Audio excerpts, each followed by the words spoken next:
generally, once 2 days I send it. Testing? Yes, usually really don't use a mic. Okay, well this one is on. The thing is, we need to record for the podcast. So as long as one of the mics is picking the speaker up and we're discussing stuff, that's fine. Really, like everyone's loud enough. To be picked up. Okay, yeah, I mean this one's on as well. If someone's really loud, like all process. Brilliant, okay. Very good. Very good. Okay. I'm working with Carissa as well, so that's all sort of part of the same project and sort of set idea. Right. Right. So we have that, and then, in fact we're recording. In some senses, this project came out of the project at Pakistan came out of the work that they did earlier. Did earlier.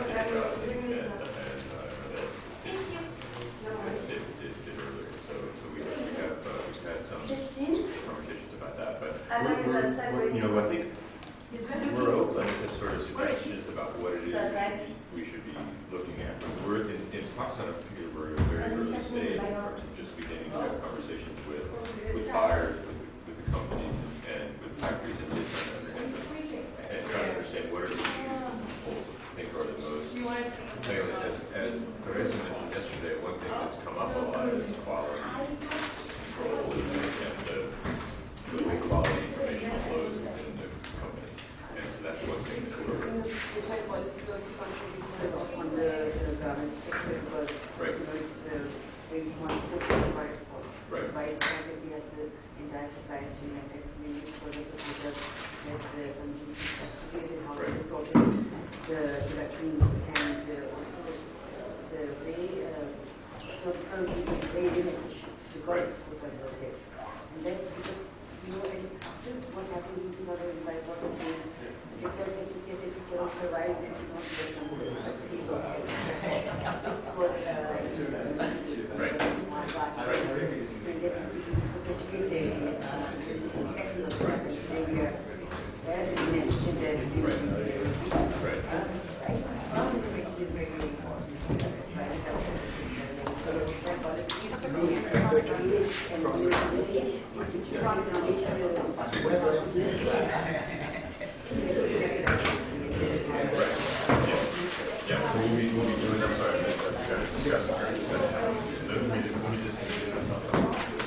I'm Chris probably one of the co-chairs. Welcome, and very good to meet you. And, I'll let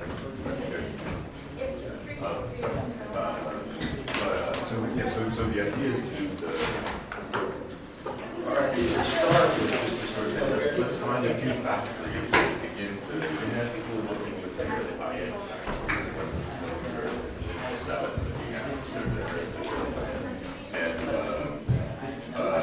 and we just want to begin a conversation where we can provide that something provide that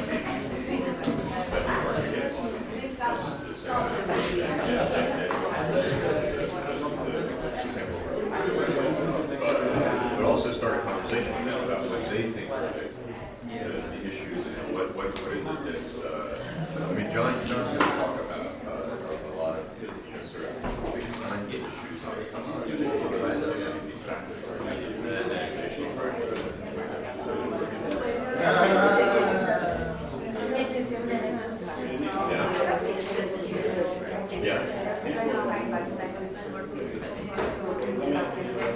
I see. They were looking as managers. I see. Oh, that's interesting. Great. Okay.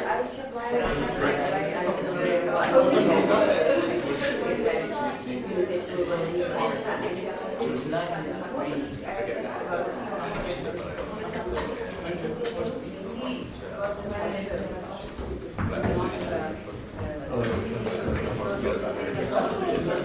You'll discuss it.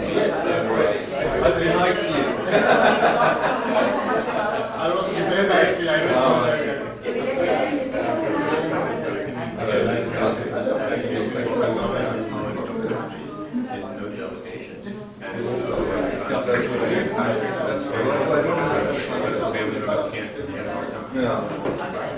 You mentioned the scouts.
Because by then we'll still be at a very early stage. We have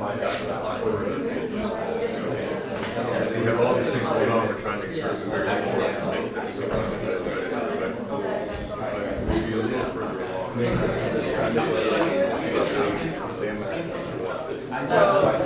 Yes. Yeah.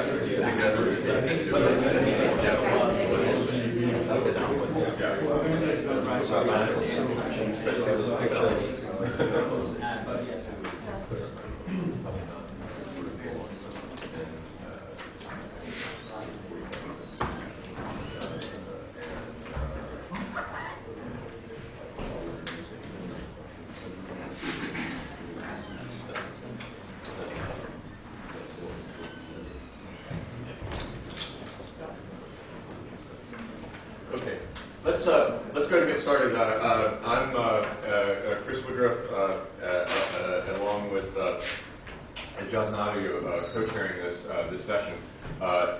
One of for the firm's research group, and I just see, I think if there's a single identifying theme of what we're interested in, it's productivity is virgin, productivity and growth.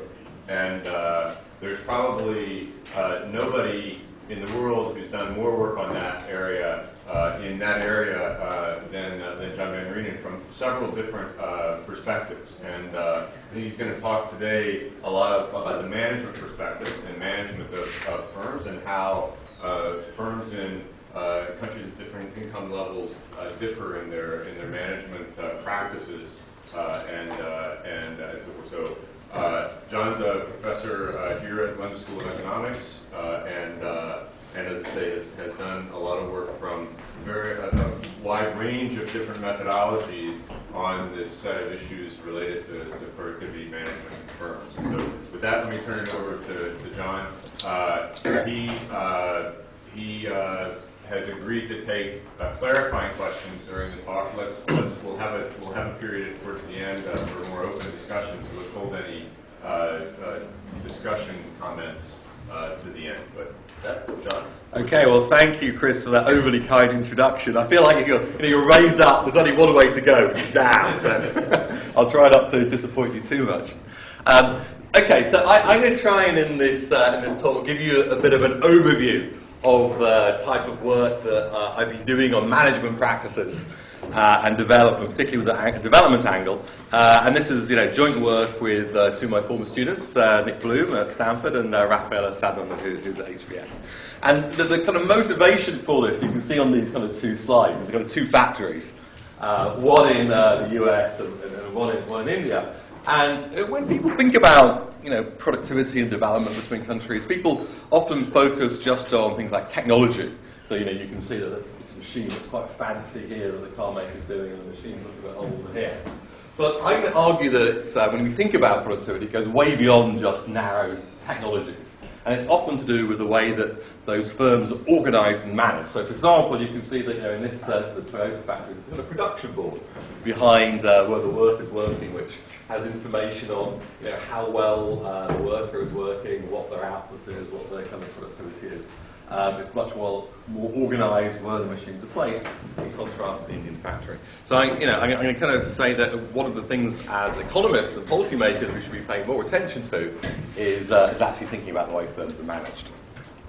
So I'm going to make kind of just three broad kind of points on this. So one, drawing together what we found. So there does seem to be some evidence that developing countries management is relatively weak by global standards. I'll show you some evidence on that.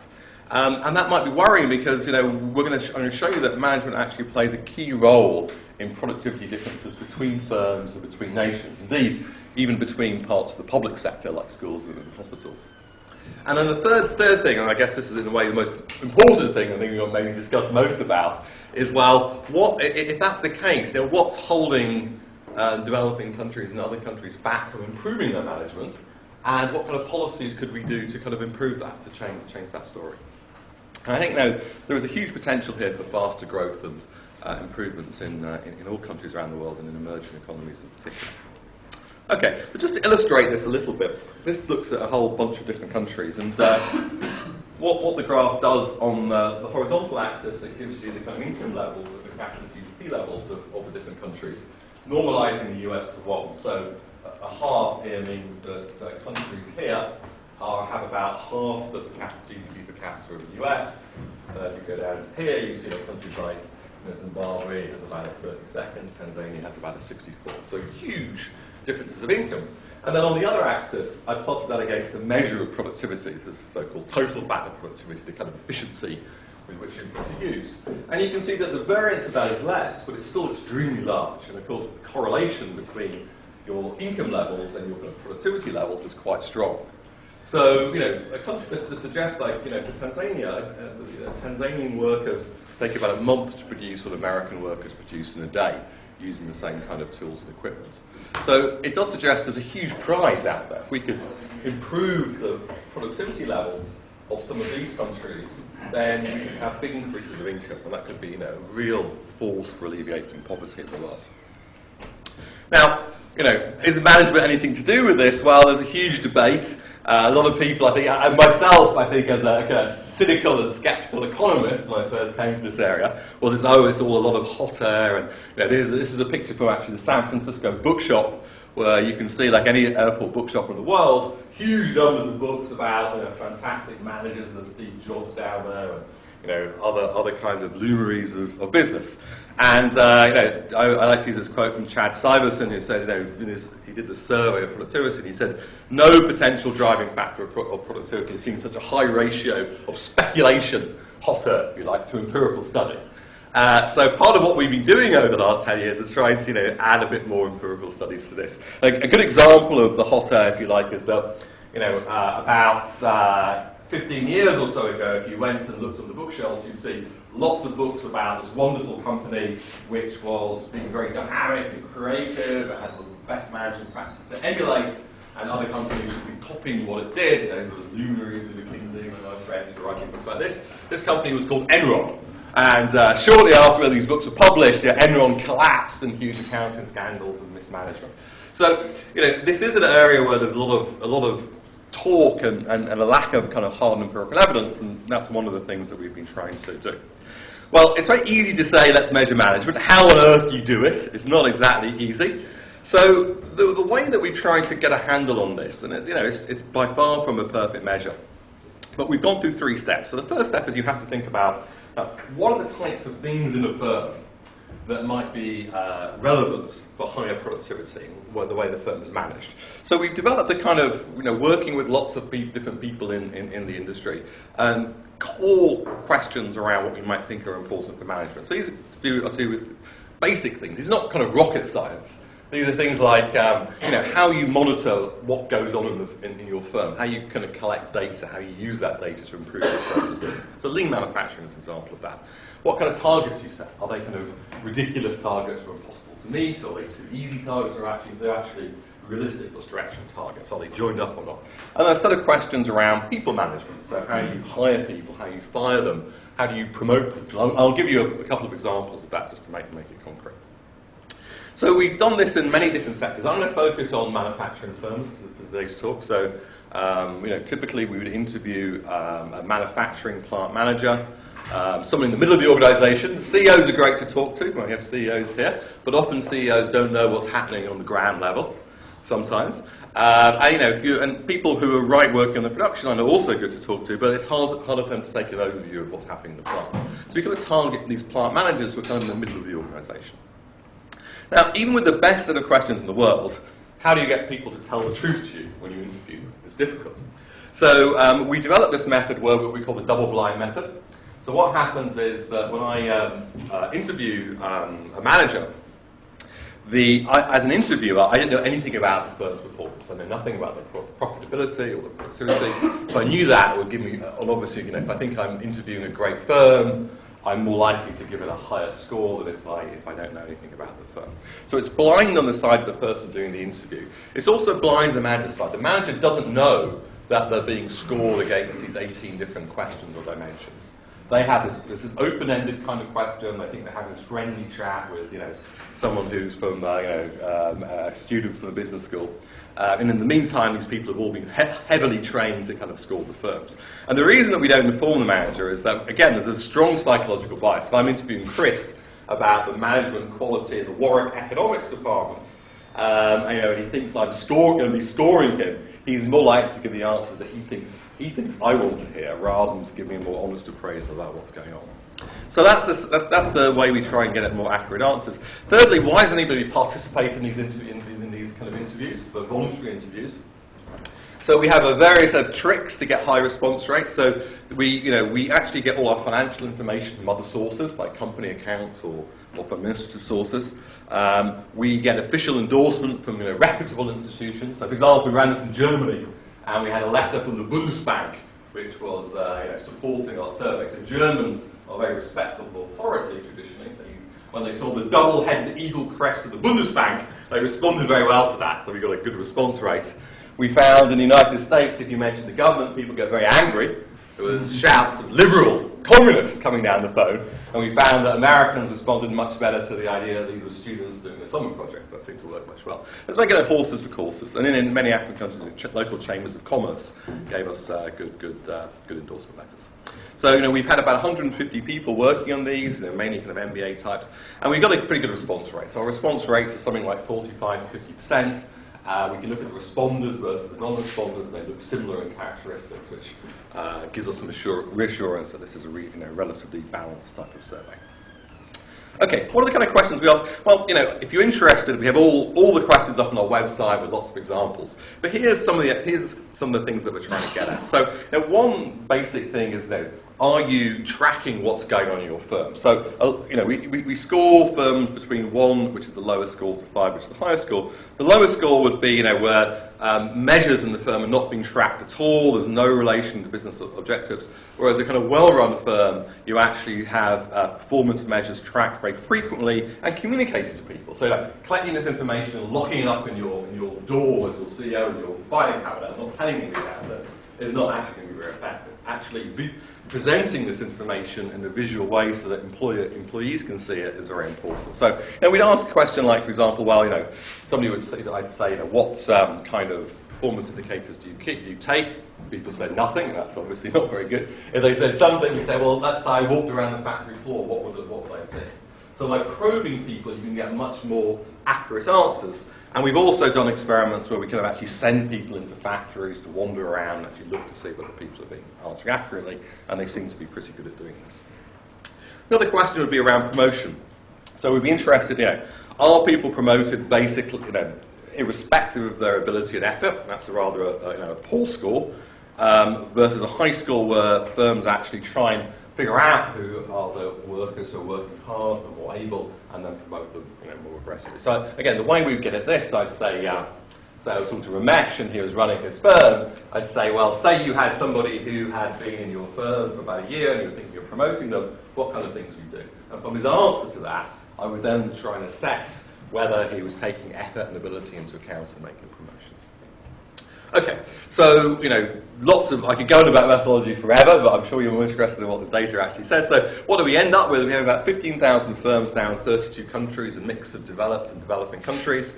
We've done this in 4 major waves since 2004. There's actually a survey running as we speak in Sardinia House. So Daniela Sker, who's over there, has been one of the people who have helped massively with all this work and helped develop the ideas. She was actually there keeping the analysts going today in the interviews that they're doing. We typically, as I said, we target medium-sized manufacturing firms. So a typical firm would have an employment of about 250.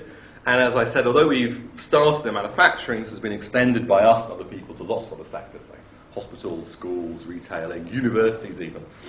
And the method I described, the telephone interview, is one way of doing this. But increasingly we're moving to other kind of methods, more traditional kind of methods where we actually send survey forms out to people, do face-to-face interviews.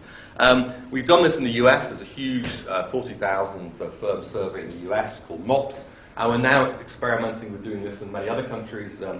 Ali Chowdhury from the Pakistani State Bank and I are working on doing this in Pakistan at the moment, thanks to some support from funders, IDC and Pedal, and also we're also doing work in other countries to try to extend this methodology.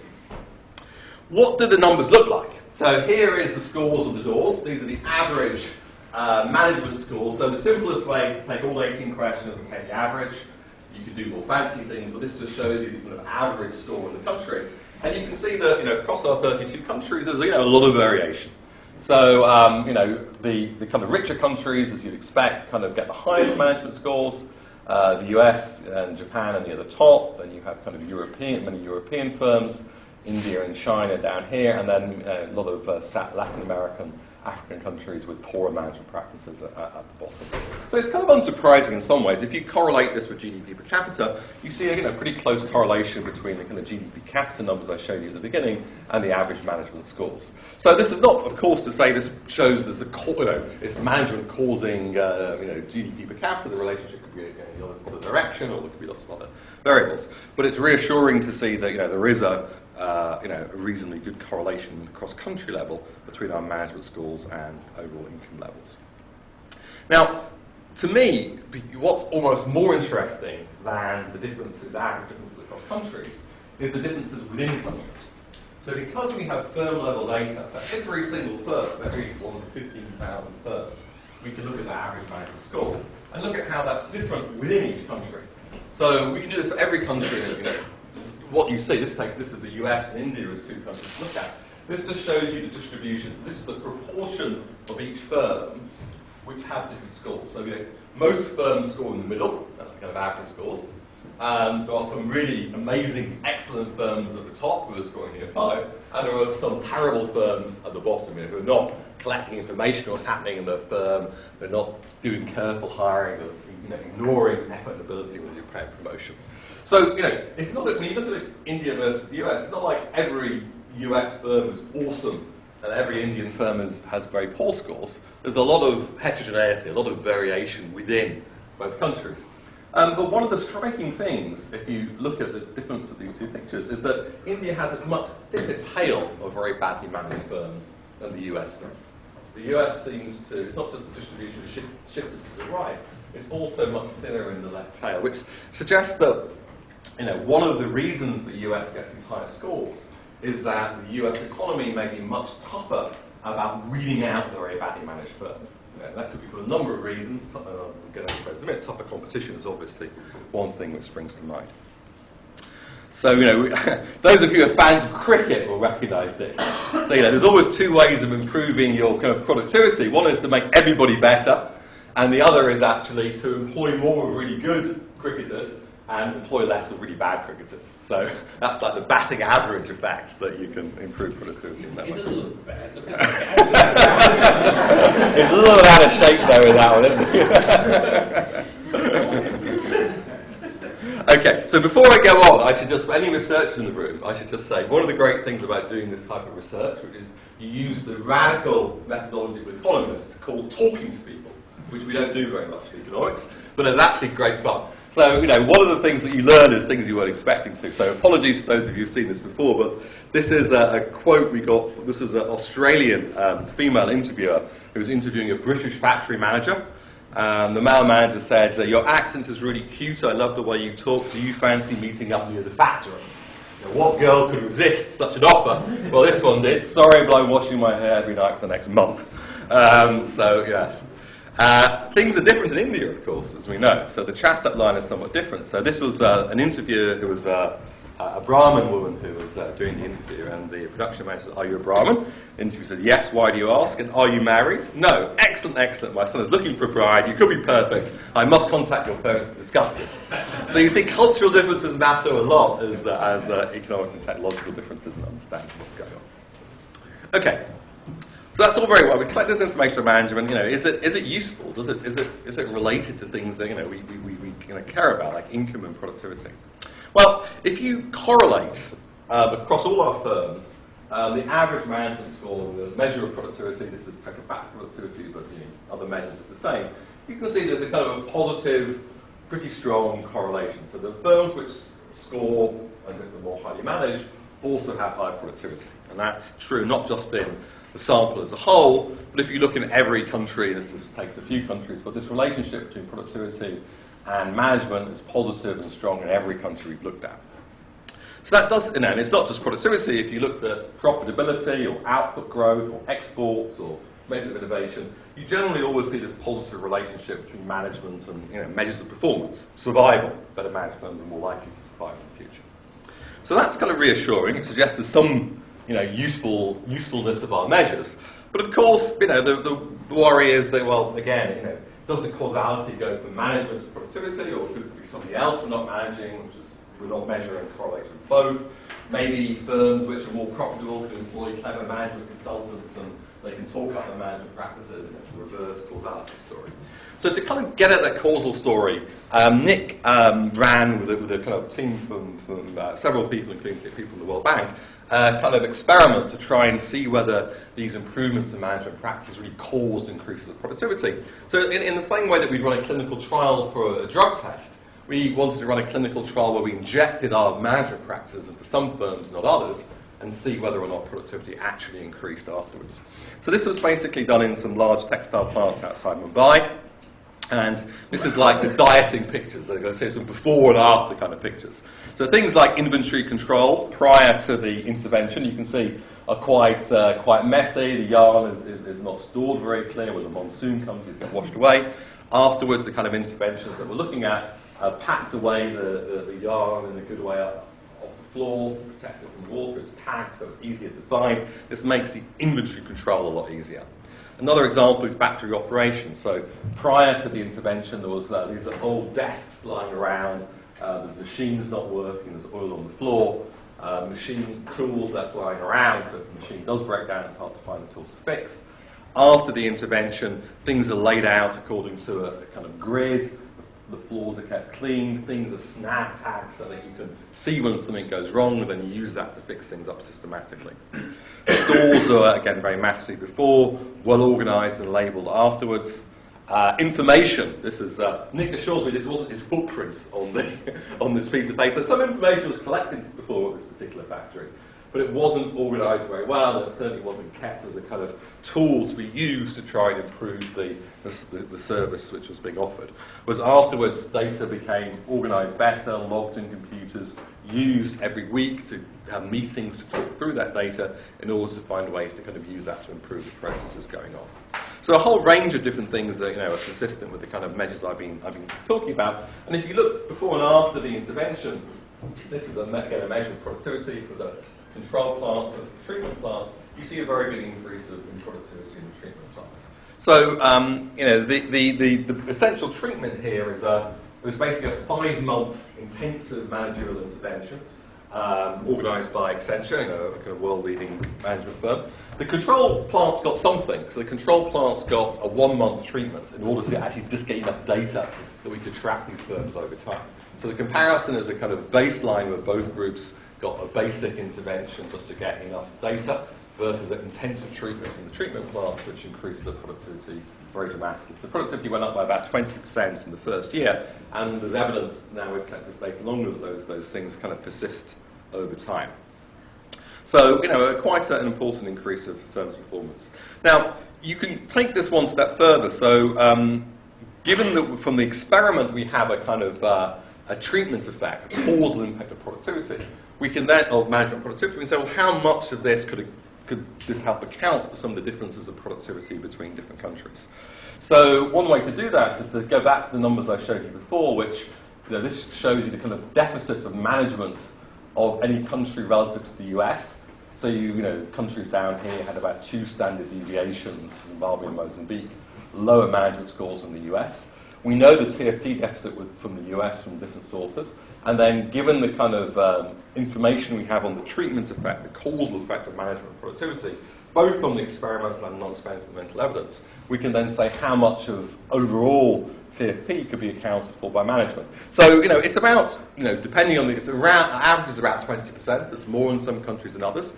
But say in a country like Mozambique, which has 2 standard deviation worse management scores in the US and a 0.8 kind of TFP deficit, you can account for about a quarter of the differences of TFP. So that's a substantial, well, not trivial fraction of the differences of wealth across countries potentially related to management.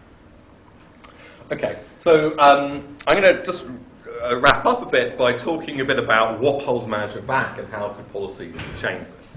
So if we think that management does seem to be important, why aren't all people adopting these different practices? So there's this huge increase of productivity. Profitability went up by something like $350,000.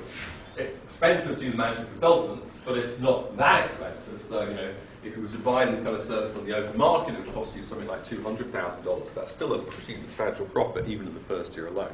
So what is it which is holding back firms from adopting some of these types of management practices, and how can policy change it? Well, here's a few of the factors. So one of the interesting things about the data that we have is that we have lots of subsidiaries and multinational companies as well as domestic firms. So one of the things that you can do is you can actually just look at the average management score, this is the grey line, of management of domestic firms relative to the foreign multinationals. And one of the really striking things is that the foreign multinationals get higher management scores no matter which country they're in. So it kind of suggests that one of the ways in which management practice get transferred across countries is through multinational corporations. They're able to transplant some of the practices that they develop in one part of the world into another. And that's very consistent with some of the work that John Sutton, that many of you know, has been doing at a very micro level, looking at case studies, where a lot of the ways in which practices and techniques get transferred is within the multinational corporation, and we find evidence of that too. The second factor is competition, and that was hinted by that contrast I showed you between India and the United States. There's lots of different ways to measure competition, and we do a lot of different things, but here's a really simple way. It's like looking at the number of reported competitors in the space. So firms which feel under more competitive pressure tend to have much higher management scores. And when you can use different types of quasi-experiments like opening up the trade and other kinds of ways of looking at getting it close to causality, you see exactly the same thing. So one of the strongest drivers we found throughout all our work of improving management is competition both by this weeding out of the worst firms, but also by, even amongst incumbent firms, putting pressure on the incumbent managers to kind of up the game. So the second big factor that we find is competition. The third factor we find, which is important, is ownership and governance. So if you split the average management scores down by different types of ownership and governance, government firms do relatively badly, you won't be surprised to hear, and more kind of dispersed shareholders, the stock exchange do well. But one of the types of firms which are systematically very badly are family-owned firms, which are run by a member of the family. A family-owned firm which is run by an outside CEO actually does pretty well. The firms which actually seem to do rather poorly are those when there's a family member in charge. And in particular, it seems when you put your eldest son or eldest grandson in charge, that's particularly bad. And there's lots of reasons why that might be. I mean, one reason, of course, of all the people in the world who could possibly run your firm, the chance your eldest son, he might be the best person to run the firm, but there may be other people you might want to consider who may also run the firm well. So, again, the kind of the ownership and the structure of firms seems to matter. That's the third factor. Education human capital seems really important, and the human capital matters not just of the managers. So you might expect to see the kind of managers who've got more college degrees are going to be the ones who better manage, but also the education for workers matters as well. So this is consistent with some of the case studies we've done, where actually having well-skilled employees is one of the best ways that you can actually improve your management practices. So it's much easier to up the quality of management if you have more capable, more literate workers who are working with people. So, another, and this is maybe one of the final drivers I want to point out, although I seem to have missed this. Okay, so we actually asked people how good they are assessing their management practices. So we asked at the end, after we've done all this work in the survey, probing them on different things, we asked them this very simple question at the end. Excluding yourself, how well managed do you say your firm is on a scale of 1 to 10? This is a kind of typical question which many previous surveys have done. So when people are asked this question, so 1 is the worst, 5 is average, 10 is the best. Unsurprisingly, most people think they're amazing. So the vast majority of people think they're way above average in their kind of management quality. Like we all know, our children are much cleverer than everybody else, and we're better drivers than everybody else. So that's not surprising that people overestimate their score. But the kind of shocking thing to me was that if you correlate the self-management score against profits, in this case, or productivity, there's absolutely no relationship. So people actually are rather poor at being able to self-assess their own management. Some people are really good, are very tough on themselves. Maybe they work for a great firm like Toyota, they're very tough. Some people who are actually pretty bad think they're amazing. If you've watched, you've seen The Office, this American TV show, the boss thinks he's fantastic, and of course he's not. So this kind of suggests that information matters a lot. So actually, one of the problems of why better management is not more prevalent may just be an informational problem. I may not quite know how bad I am. Okay, so let me just, in the final few minutes, just pull out some policy implications of all of this. I mean, a lot of this is not, again, it may not be totally revelatory, but I think it's important. So one thing is FDI, foreign direct investment. So, I think the evidence that from many studies that foreign investment is as a way of actually improving quality on many dimensions. So one is they can bring in these better management practices in addition to better technology. Secondly, foreign investment can also improve competition by having, shaking up domestic firms one more. So, opening up to foreign investment, I think, is not just a way of getting more investment in the country. It's also a way of actually improving the productivity and performance in countries themselves. So, competition can be fostered by FDI. Of course, it can be fostered in many other ways. So, removing some of the barriers to letting domestic firms enter, removing a lot of the kind of licensing restrictions, trade restrictions, which can often protect domestic incumbents, having a tough competition policy. All those things are ways of trying to improve competition, which are actually critical for improving management and performance. I'd also say, this is partly this is for the kind of business people in the room. The assumption that your own family members are the best people to run the firm. I think succession planning should be questioned. So you should think about a wider a wider group before automatically assuming it should be passed down through the family. But many countries actually have incentives to pass things down in the family, which to me don't seem to be well justified on equity or efficiency ground. So fourthly, on human capital, so again, human capital is often seen as a kind of issue of equity, which it is, trying to give people more skills, but it's also an efficiency thing as well. If you can improve human capital and this can improve management practices, this can also be a very strong force for increasing productivity. There's also a role for information advice. So, one way to think about why firms are not doing the right thing, and you can think of this in 4 steps. So, I may not be doing the best management practices because I just don't know how bad I am, as we saw from some of that survey evidence. I may know how bad I am, but I don't know what to do about it. I may know that I'm underperforming or anything. What do I do about it? There's not, in many countries, there's not, a reliable sector for advice, especially for small and medium-sized enterprises. So I think there is a policy space there potentially for actually governments, chambers of commerce involved with actually helping improve business advice and business practices. But of course, that information may not be enough. It may also be, I may know what to do, but I'm not incentivized to do the right thing. That relates to the competition and governance thing. And it may be that, of course, I know that even if I know the right thing to do, it's not just me; it's many other people in the firm I need to bring along with me. So I like, and finally, this, one of the critical things here is that barriers to expansion. So, one of the reasons, and these are very deep-seated and hard things to change, but one of the reasons that family business is so prevalent in India and many other developing countries is that I simply don't trust people outside my family network. So I use family members because I don't trust if I brought in outsiders that they would run the company well. If rule of law is weak, then I can't enforce contracts. So those are also barriers. Those are very hard things to change. So those are clearly issues. We find evidence for that. They are very hard to change. They're very long-run things. Okay, so those are the kind of policy conclusions. I'm going to end up with just a couple of more quotes, which I think bring some of this data to life. So Europe has lots of issues. You might not think an issue is the problem of defining ownership. Well, one place was they said I was owned by we're owned by the mafia, and the nervous interviewer said I think that's the other category I could put you down as an Italian multinational, which is how it got coded in the data. America is the room I've been very proud of themselves, high productivity, great management, go USA.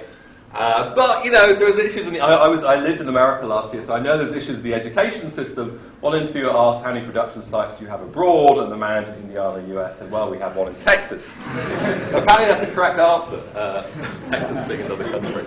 Now you're all in Britain. Let me know. The National Health Service, Ed Miliband, our opposition leader, was saying how wonderful it is. Well, yeah, there are good things about it. On the other hand, we do get some problems. So one interviewer said, do staff sometimes end up doing the wrong sort of work for their skills?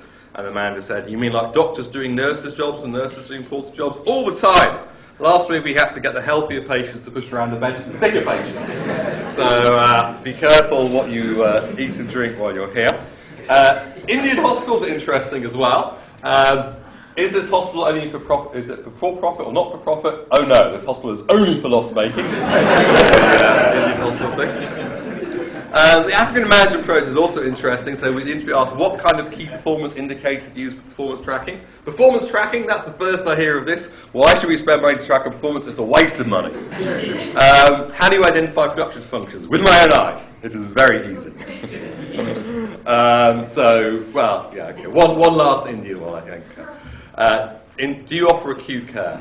Yes, ma'am, we do. Do you have an orthopedic department? Yes, ma'am, we do. What about a cardiology department? Yes, ma'am. Great. You're in the interview. Can you take me to the orthopedics department? Sorry, ma'am, I'm a patient here.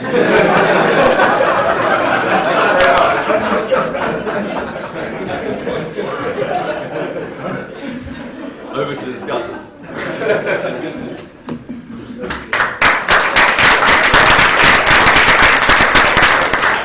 If you're interested in any of this work or all the data is up on our website, so please go up, download the data, send us comments, whatever you like. Thanks. Yeah, thank you very much, John. The two discussants, the paper, we have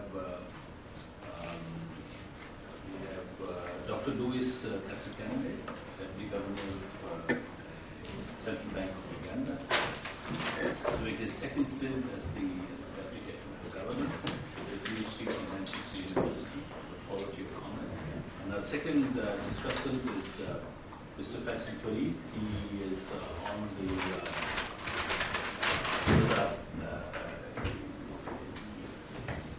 president of the CEO of the top multinational company in Pakistan, Mexico, and now he has business. He's also on the management committee of the Lahore University of Management Sciences. So over to you, Dr.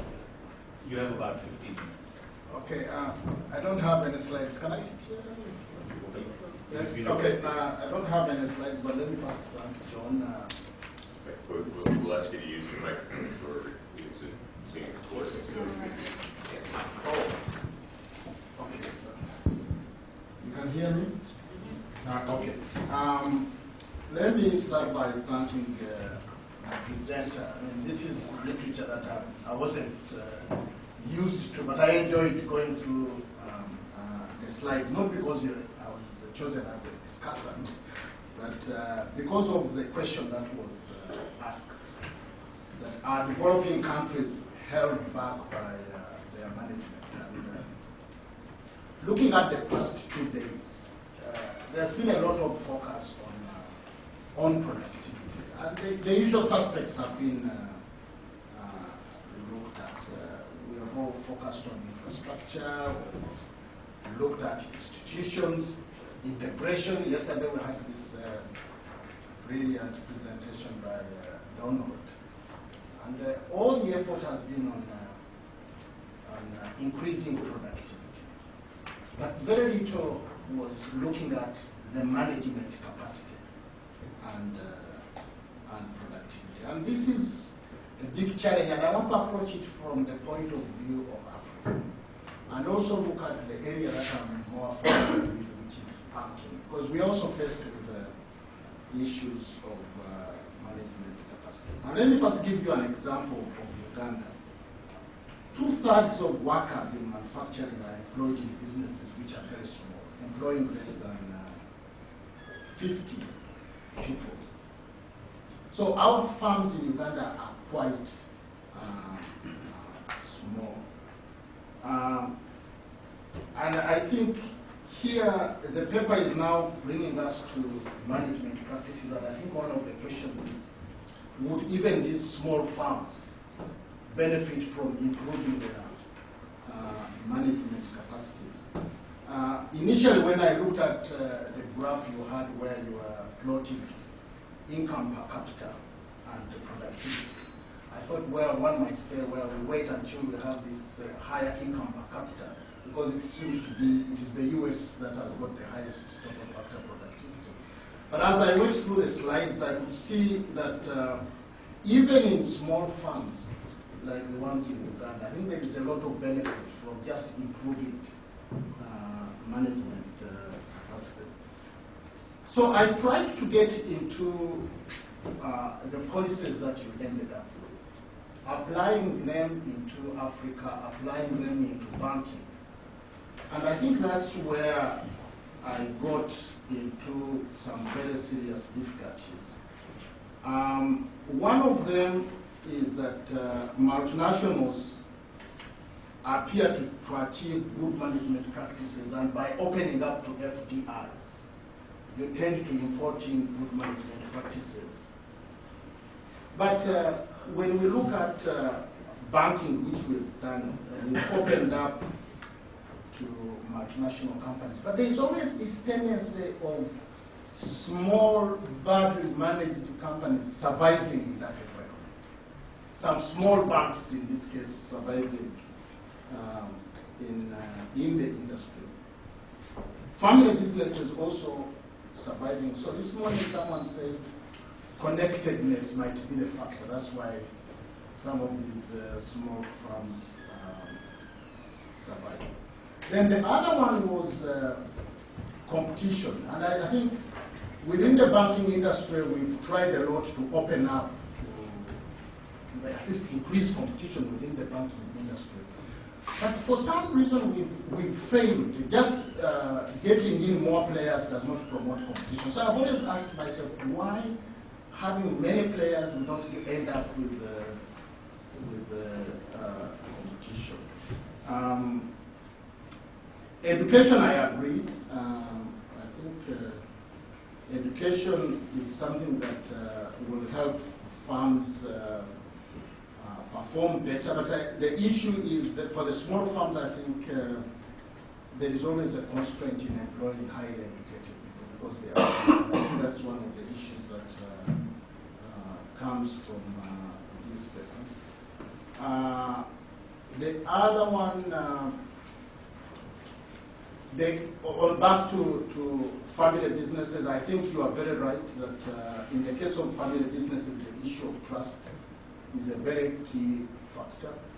That they always fear opening up because they fear that they will dilute their ownership, and they tend to resist opening up. Otherwise, I thought the paper provides very valuable insight into key challenges of development.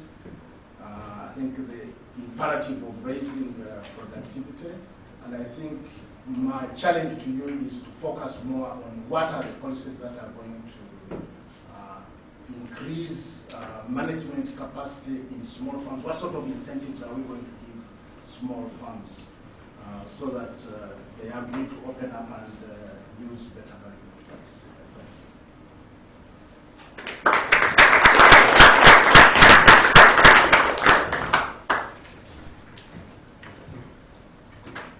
First of all, it was very refreshing to see an economist talking business lingo. And rather than taking us through some very complex algorithms and equations, it was almost like we're using a word processor where whatever the language is at the back end is complex, but the front end is very understandable and actionable.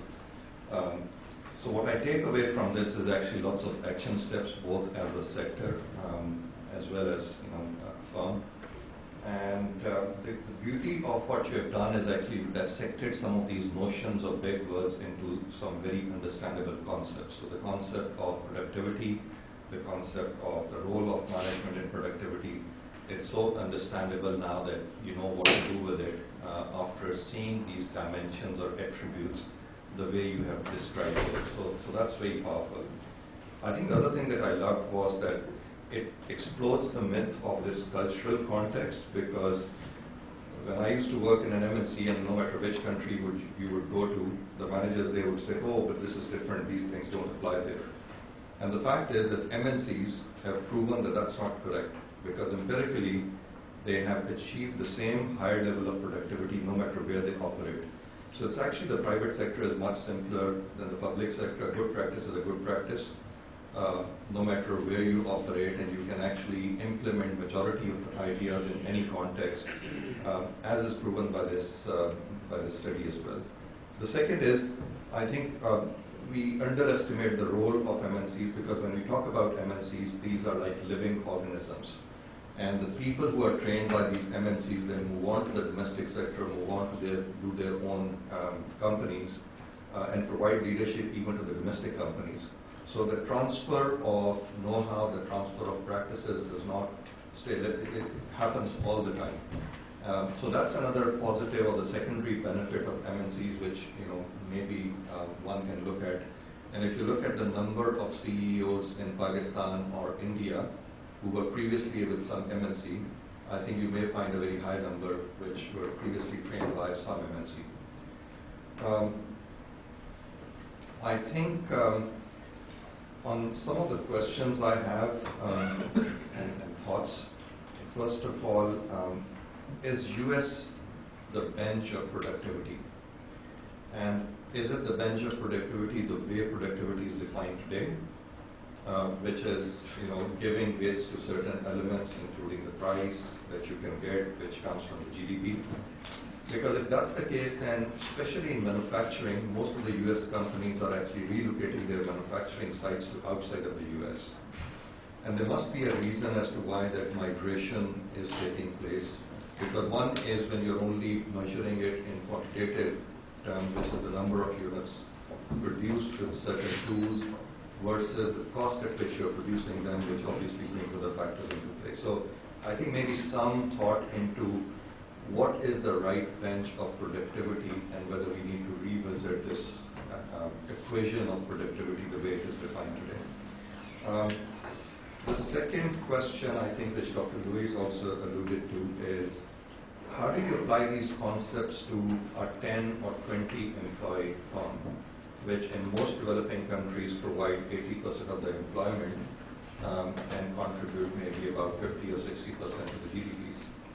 Now, because in a 10% or 20 employee company, you cannot use the same tools of promotions, and because it's a job, it's not a career, these are jobs. And how do you motivate people? How do you make it visible?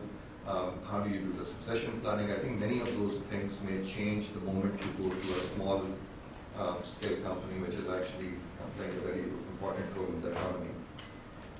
And finally, I think on the transformation of the family-sized businesses, I know there's a lot of interest on this topic everywhere. And even when I talk about the Lahore University of Management Sciences, one of the most sought after courses, the family business transformation, where everybody comes and attends and wants to. But I'm not sure whether we have decoded or separated it from the cultural context of those countries. So that's the only place where I see the cultural context playing a role in the family businesses, the way the succession planning happens, the way they are run, the way they are managed. And majority of those companies that you see on the 1 and 2s, as you identified, would be probably in the family-run, family-owned, and the bottom was what I'm doing, which is the founder-owned and founder-run company. So hopefully we'll make a transition from there and move on to a better managed company. So that's all from my side.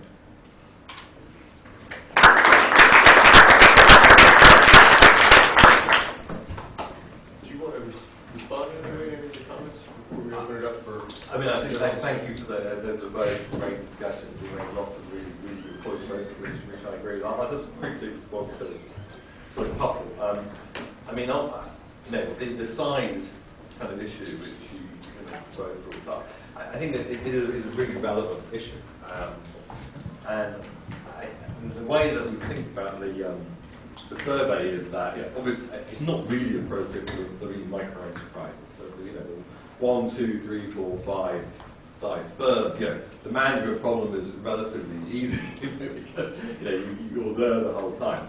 But what happens? I think what we're trying to think about here is that when a firm gets to a certain size, and scrums to a certain size, the way that you manage the informal way you manage small firms no longer is really fit for purpose, and you have to think about ways in which you can change the management you do. And that's often a really hard thing for companies to do, especially for the founders. So I think it comes at a certain size threshold. I actually think, I don't know exactly where it comes in, so we focus between 50 to 50,000 size firms. From some of the other evidence we have in small firms, I think it actually comes in sooner than that. So even for the firms of 20 or 30 employees, I think some of these things are quite relevant. But I think I do think that if you were to think about the word micro enterprise, it's a completely different set of issues, as we're saying. However, having said that, it is important. I mean, I think that people focused on the micro small firms, but really I think with a lot of emerging economies, it's how do you get those smaller firms to become larger? So a lot of it is not just setting up the new firms, but how do you enable the good, efficient, successful firm to grow to the kind of right scale?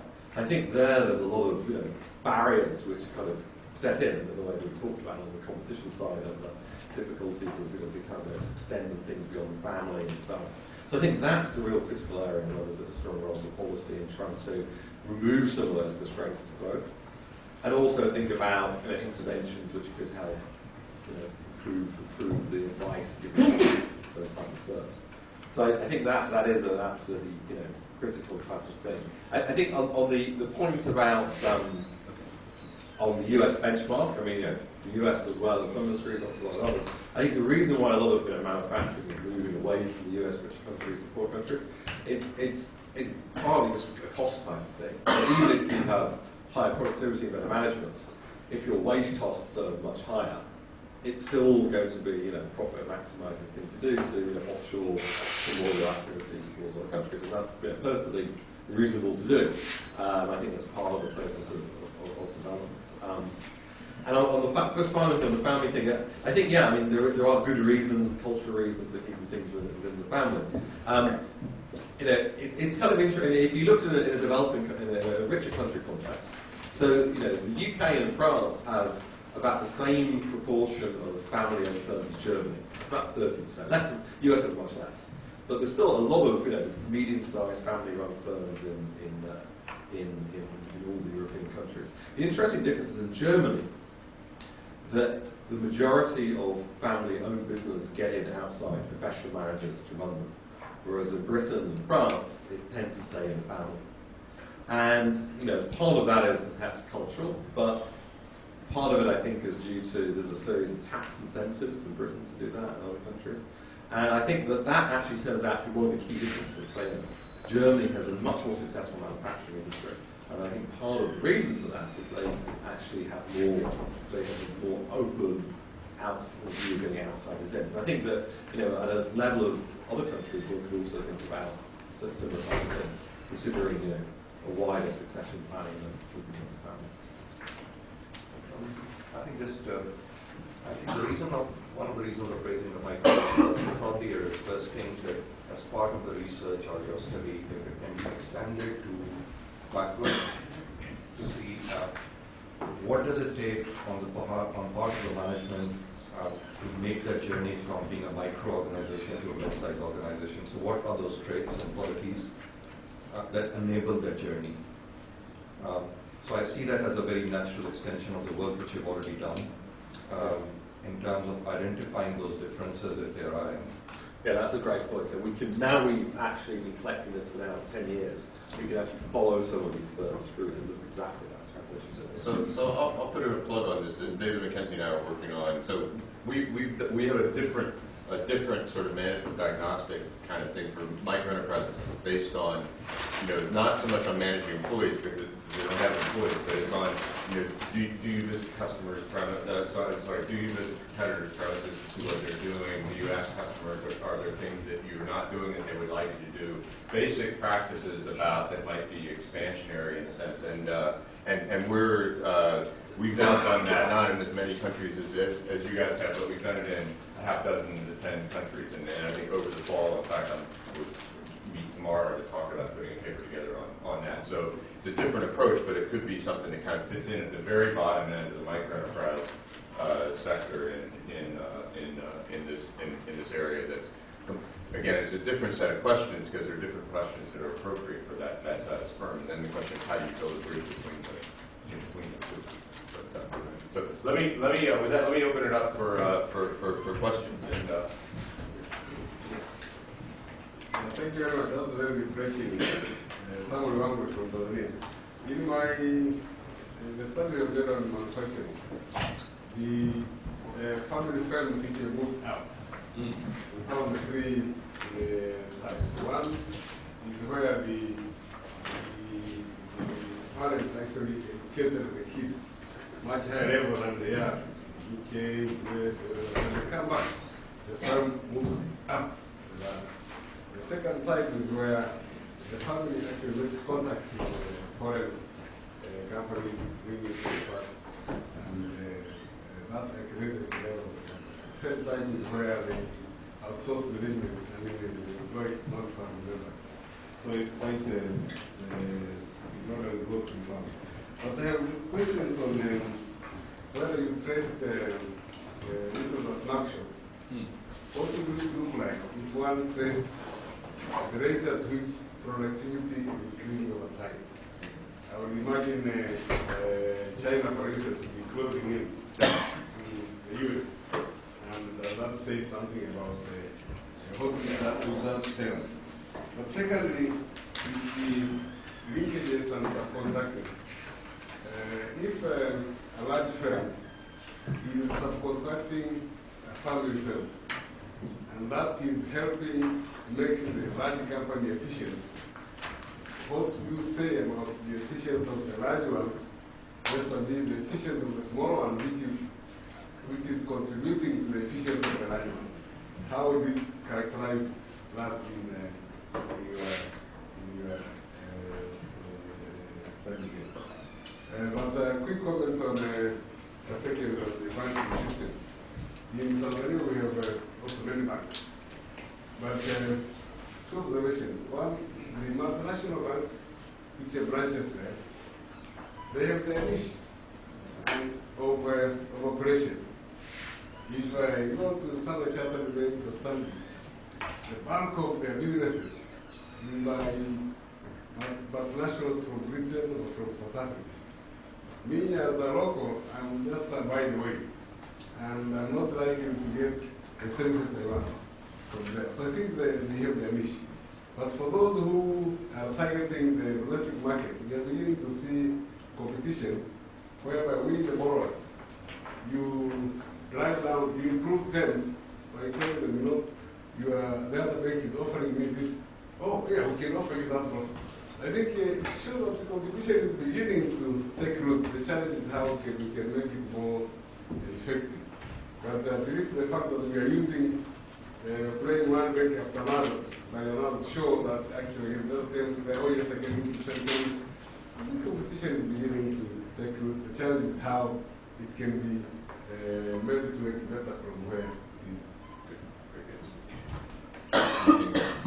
I mean, those are all good points. I mean, I just, you asked about the changes over time. So we do have these, 4 different waves over time, and I think exactly as you were saying, if you look over time, there has been some improvements of the management practices, like there has been productivity.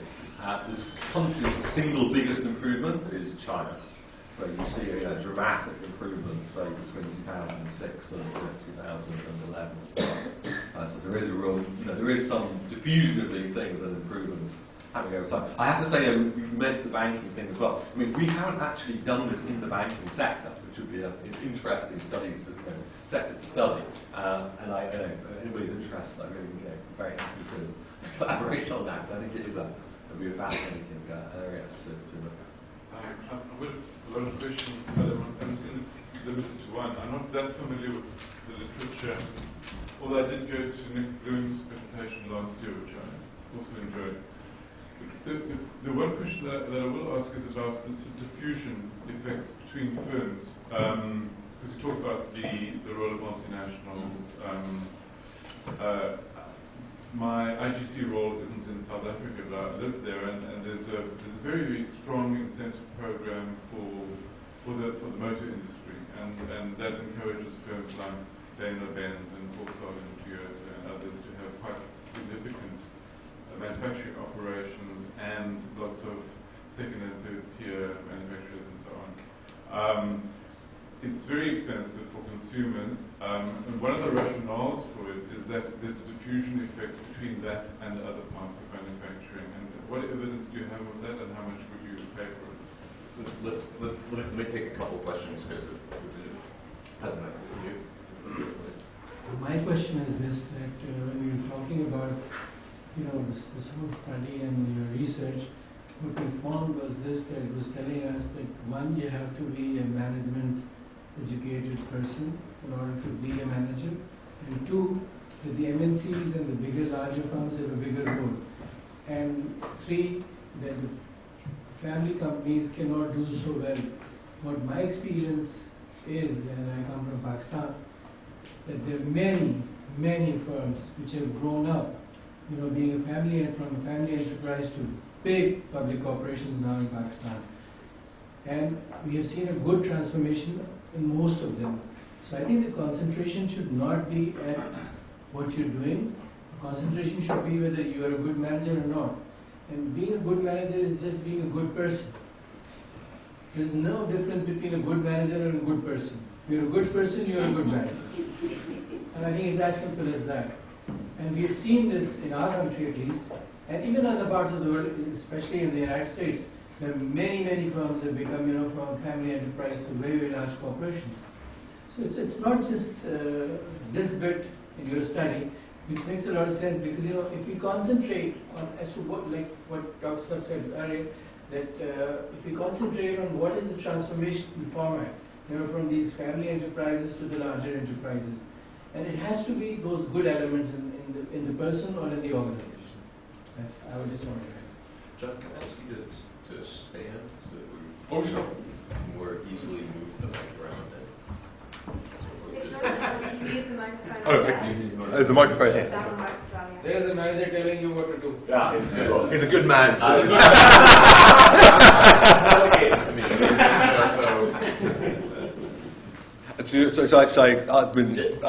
Sure. Yeah. So I mean, on the issue of diffusion, so there are a lot of studies which are trying to look at how productivity diffuses.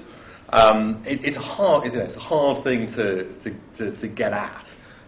There is evidence that multinational firms do have spillovers to other kinds of companies, so that does help, particularly when they have supplier relationships. That's where John Sutton's work. The magnitude of those, I think, is very much up in the air. Sorry, they don't have any loyalty to you. MNCs do not have any loyalty to you. The MNCs have loyalty to their profit line, the bottom line. So as soon as the bottom line is gone, the MNC is gone. And we've seen in our case that there are very few MNCs left where we are from. I mean, there's a debate on the value of MNCs, whether they're more footloose or not. My view is actually that the evidence that they get out at the first sign of trouble, is not as convincing as I think as it always is. I mean, yeah. I mean, most companies have some incentive to make some profit, But just to go back to the question that you were. So I think one bit of evidence in the Indian stuff is quite useful for this, and that when if you look at the plants which had this management intervention were often part of bigger firms, and what happened is when you can improve management in one bit of the firm, there was a lagged response, but the management and productivity in other parts of the same firm also started to improve. And what was happening is that you were doing something in one plant, and then the other plant managers were looking and saying, well, what's going on here? This seems to be working. So there seemed to be a diffusion happening within the same firm when one plant had tried something different.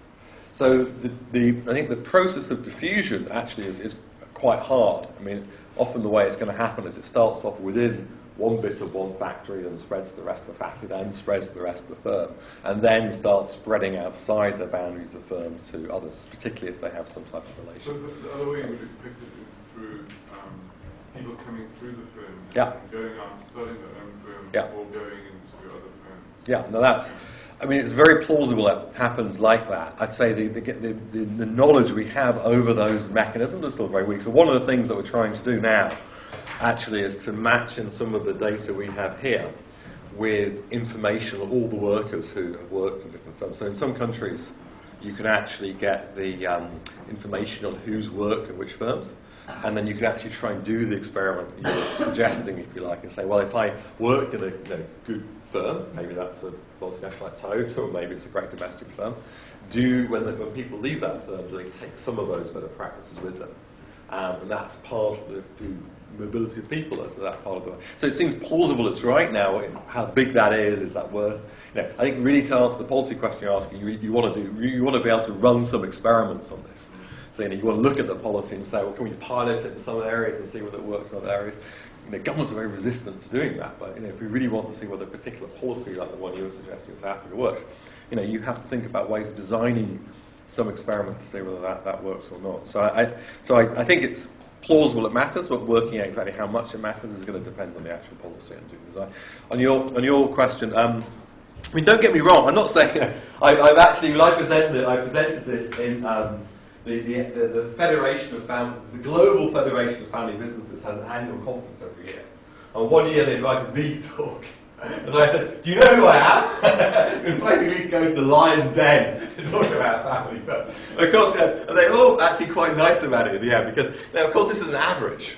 So on average, the argument is that if you're a family-owned business run by the eldest son, your management practices on average are going to be worse. Now, there's a huge variation around that. There's a lot of great family-run firms. So it's not to say that all family-run firms are bad. I know, this is just an average. But I do think there is some evidence from this, and it's not just our study. There's other studies which have looked at what happens when the firm is passed down through the family relative to what might have happened otherwise. that it's not, it can create some difficulties. I mean, Warren Buffett always said, if you were choosing who was going to be in the Olympics, the American track and field team, would you choose the sons of the people who won the gold medals 21 years ago? Well, you might do, because they're genetically better, but there's a lot of other people out there who may be other possibilities. So I think it does pose an interesting challenge to think about alternatives, and you still might decide it's the eldest son or the member of the family who's the best person to do it. But I think it poses a challenge to kind of think more broadly whether that is the necessary transitional process to go through. And also when you think about policies, lots of countries like my own have lots of policies to encourage family ownership. Now I'm not sure whether we need additional policies to support it. I mean, why not create a level playing field? So what happens? Okay.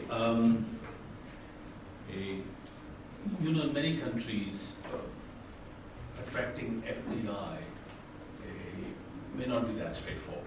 You can tweak and fix the enabling environment to attract FDI, but you still cannot get in. In the area of garments, we've seen FDI coming in not so much as equity, but coming in as guaranteeing the take-up of the production. And in exchange, giving a lot of modern management practices to firms to improve the productivity of firms. A lot of that is going on in the garment sector, and I wonder if this is going on in other production areas, and whether that's one way to think about the relationship between management and productivity and FDI. Yeah, no, I think that's absolutely. I mean, I think more broadly, there's the direct FDI taking equity stakes or building the factory, but there's also forming relationships with local suppliers. So we have this case. I teach this case study at Stanford Business School every year with Nick on Gedalkas. You know Gedalkas? It is. So it's a garment company in India, and a family firm. And one of the family members was doing an MBA in Stanford when we were teaching. So we talked to him a lot about it. And the story is the following. So they're making shoe wear, and the main client was Adidas, the American Company. Sorry, Nike. And Nike said, well, look, we like working with you, but we need to improve your management practice. It's really inefficient, and we like to work with you to do this. And if you do this, then we'll guarantee you exactly as you're saying a certain amount of sales. So you think that would, these are the biggest customers. You think that Gedalkas would then be saying, okay, we'll do it. But the head of Gedalkas was saying, well, I'm not so sure. It's all this stuff works very well in America, it doesn't necessarily work in India. And this guy who was the nephew of the CEO, he really tried to successfully manage to persuade the elder family members to change and actually do these management practices that Nike recommended. Working with another consultancy, like an Indian consultancy, to do this, but there was incredible resistance. You think there would be an easy acceptance. There was an incredible resistance to making that change. And I think that's exactly part of the kind of problem. Even when you do have multinationals which are trying to exchange guaranteed production almost for these better practices, there's still a lot of resistance to making those changes. And that's all the things that we've talked about. Finally, what did in the story? What actually matters was the son took his uncle, and they actually went to visit another factory in I can't remember, Indonesia, I think, where they'd actually implemented some of these. He actually saw what was going on, and that helped convince him. Plus, he worked with his wife as well. So the other issue is on the other spectrum of inputs, which is it's how the labour market functions. Again, my example is from the garment sector, since I studied it recently in Pakistan. Firms that have contract labour versus firms that have wage labour. There's a huge difference in how management is able to influence worker productivity. Depends a lot on whether workers are there as contract workers or as wage workers. I don't know if you saw this in the sample of firms that you looked at. Interesting. I mean, we mainly focused on wage workers, but it's an interesting thing to look at. Which was better? It's easy with your own workers or with contract workers? The overwhelming view of management was that wage workers were much better. Yeah, no, I can believe that. Thank you. Jared Veld, OEI. It's a very innovative line of research that you've started or contributed to indeed. I've got a question on the measure of competition, because I think your sort of and a bit of discussion of competition. Your presentation has quite a lot of emphasis on competition, and I think Louis already mentioned sort of if you think about a measure of competition, just as the number of firms and the number of banks in the sector, then of course that might not be might be a difficult measure because you have 20 banks in Ghana and they still don't have an incentive to innovate sufficiently. You also mentioned something like an effective competition policy, so I don't know how you measure that, but maybe you can say a little bit on that. And secondly, about sort of the pathways through which more competition then leads to better management practices. Is it because badly managed sectors are weeded out, or is it because badly managed firms within the sector are weeded out, or is it actually that you have that more competition leads to upgrading of management standards within a firm over time? Or I think that if it's the latter, then of course your management story becomes very strong. If it's the first two, then there might be lots of other factors that drive the performance of firms, and then competition is of course something that's an important policy measure, but it's actually not because of the management issues, but it's more because of the other issues. So maybe a little discussion on what your sort of pathway of thinking is that would be useful, and if there's already any evidence on that. And finally, on your slide also mentioned human capital, which is an important area. And of course, you can argue human capital. Firms need to educate themselves. They need to train better. They then perform better, and so they need to pay for it themselves. You can also have a different story about externalities and story, and that goes to other firms, and so there are market failures, coordination failures, and the government needs to help provide this. Which sort of line of thinking are you on? Where do you say your study lead us to? Is it more the former or the latter, or some combination? Right. So those are all good questions and deep questions. So on the competition stuff, we have several measures of competition we've used. So I showed you one. Another measure is kind of openness to trade, as measured by the import penetration. A third will be some measure of excess profitability in the industry country pair. That will be a third one. So you get a very consistent story between all of them. If you look at when those measures are higher, you typically get better management practices. And it works through both of the mechanisms you're describing. So there's a kind of, if you like, a between firm effect, which is the weeding out of the worst firms and giving more market share to the better firms. But there is also within firm effect. So if you look at incumbents who are faced by tougher competition, then they tend to improve their management practices. So both within and between are important. Now, getting at the causal things is always tough. I mean, we have panel data, so you can look at the same firms over time. The kind of things we try to do in the broader work is that we've used things like trade opening. So, for example, when China joined the World Trade Organization, that led to a very sharp reduction in some trade protection, say, particularly in the textiles industry. So we can use China's joining the WTO, which had differential effects of quota removal across different industries, and look at that to try and get the causal effects. And then, in fact, when you do that, you find even larger effects than the ones that... The whole sector will disappear. Well, the sector downsizes, but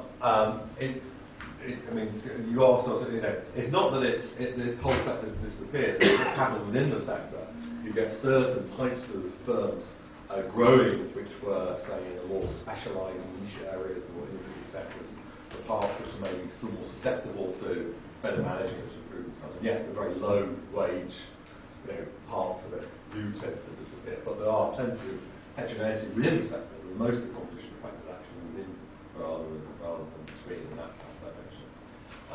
We also use policy experiments. So in the public sector, there's actually lots of very useful policy experiments you can look at when competition increase. So British hospitals are one, and you can actually use the Blair reforms to try and get instrumental variables that way. So we've done a lot of stuff on the competition. The human capital stuff, I think, I think that this is where we've made less progress on. My sense is that firms have incentives to do these things, but they don't seem to be doing as much of the upgrading as you might expect them to do. So I think part of it is there's some externalities to human capital. That's part of the reason why there may be too little invested in it. We do things like looking at the location of universities and business schools. So you can look at the openings of universities and business schools and track that through to see whether that has an effect. Turns out universities matter. Business schools don't seem to matter too much on top of universities. So we have a lot of information on MBAs. So we thought, well, doesn't having an MBA really help you a lot? And we couldn't find much evidence that MBA did much in addition to what a degree had.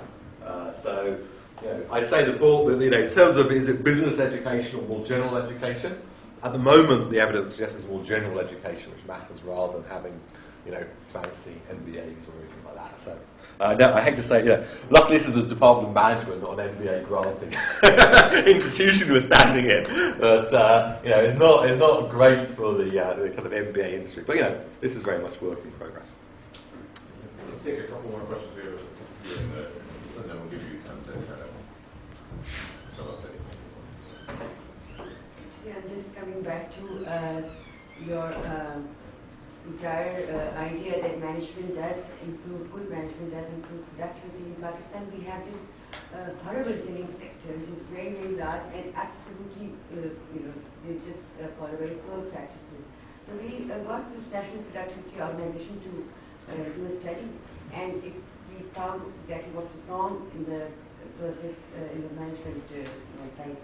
But they just do not want to change. There is this resistance to change, as we discussed earlier. So what kind of policy intervention do you suggest? Because we have tried to give them the right direction, but I think short of penalizing them for bad practices, there is nothing more that we can do. We cannot cajole them into adopting better management practices, but I think the law or some kind of penalties should be imposed on people who don't want to change. Well, I think it's very difficult for a policymaker to force firms into being better. In a way, that should be the role of the market. I mean, this is why I go back to our competition thing. So, the market is a great enforcer of captive market, because whatever it produces has to be bought by the spinners in Pakistan. Well, then that might be where you think, so when people are trapped and caught into particular relationships, then one might have to think about why that is. Is there a way of enabling there to be some greater degree of competition to reduce that? Sometimes it might be impossible to do that, but when you can somehow remove some of those restrictions, that to help the market work better, that's probably the most effective way. I mean, the other way is through information. I mean, there may be a more positive role to play in terms of advisory services and giving information and benchmarking firms, especially amongst small and medium-sized firms, which there isn't a good consultancy industry for. But I have to say, the evidence for that is much weaker because there isn't very good evaluations of those type of policies in all countries. So I don't think sending me and Nick in to measure the management practices instead of shooting the bad ones is going to be an acceptable thing to do. So we have to think of other things that the governments might be doing, which makes it harder for the well-managed firms to expand and the badly managed firms to contract. That might be a way of trying to think of it in a direction. I have a question about the comparison of domestic and multinational, the performance of domestic and multinational companies in these management scores.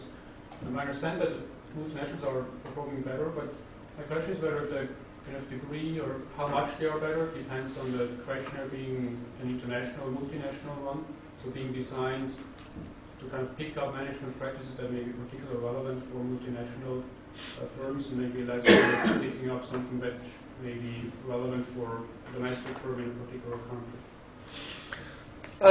I mean, it's possible. I mean, the contrast in multinational and multinational, we've controlled for size and industry and all that kind of characteristics, conserve, to try and get at some of those elements. And the questions are meant to be applicable across the board.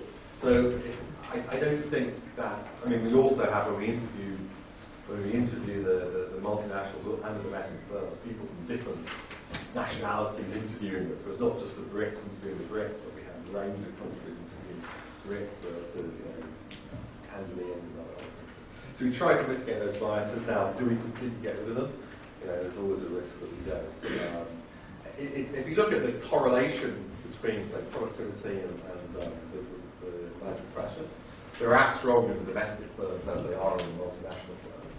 So if you thought that the questions are much more relevant for multinationals, you expect a strong relationship there. You don't. You see this relationship in terms of multinational, domestic. Every country is always. The other thing we're worried about is these are very culturally biased type of questions. Maybe it works well in the US, but doesn't work well in Tanzania or Mozambique or France. But we found the relationship between performance and management is as strong in emerging economies as it is in developed. So it does seem to be informative, but it's not. I would say it's a perfect measure of plenty of room for improvement. Just one last topic.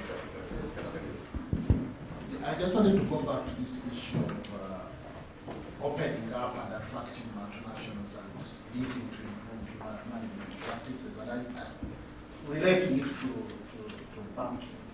I think there are times when there are limits to small, badly managed firms being weeded out, and I think I agree with one that if you have a segmented banking system, the small, low productivity banks can easily survive because they are serving a certain segment where they are not directly in competition with the multinational banks that have been attracted. I think in the banking sector, regulation has helped.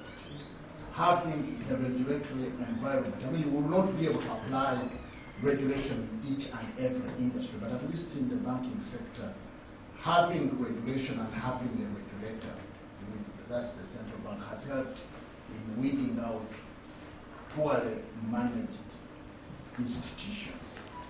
But just opening up and attracting FDI may not be, as a policy in terms of the policies that you listed, may not be the factor that will drive improving of management practices. I think there are so many other things that interact.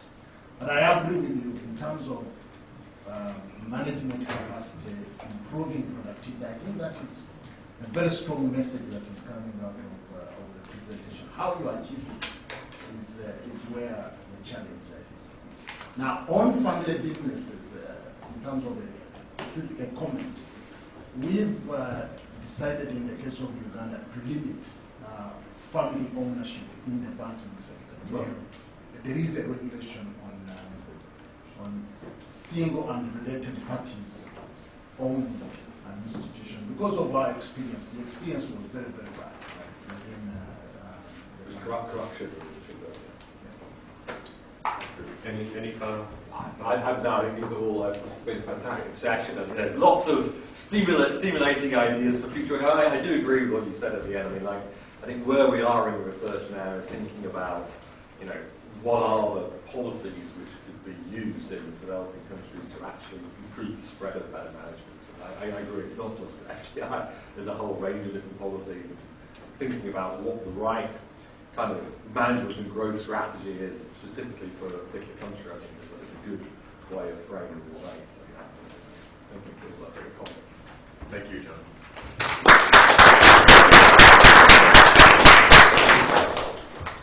Thank you very much. So when this law in Uganda about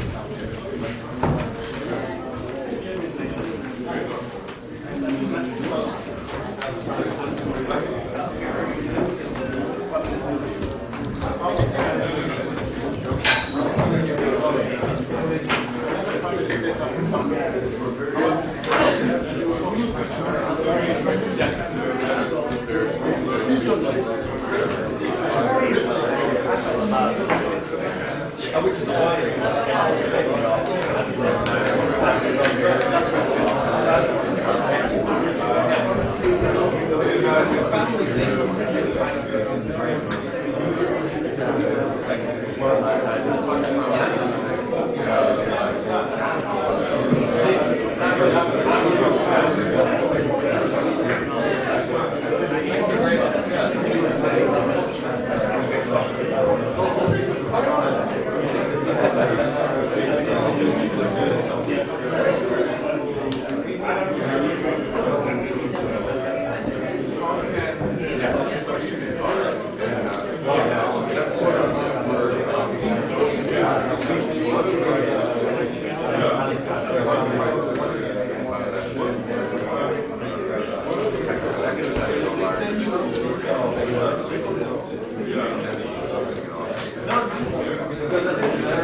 But so, what does it think about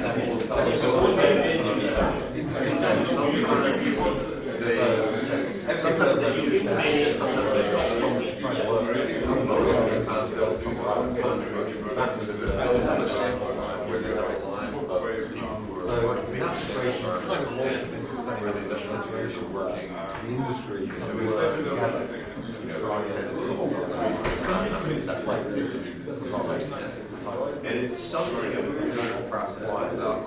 Something like breakdown.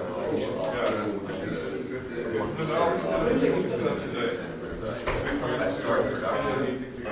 So we're working with the operator.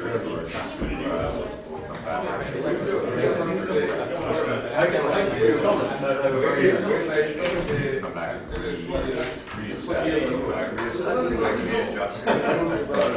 Was that on 10 years ago, right? I've corrupted everyone. So I think that's what yes, I know. We met up. Germany does it very well. It's actually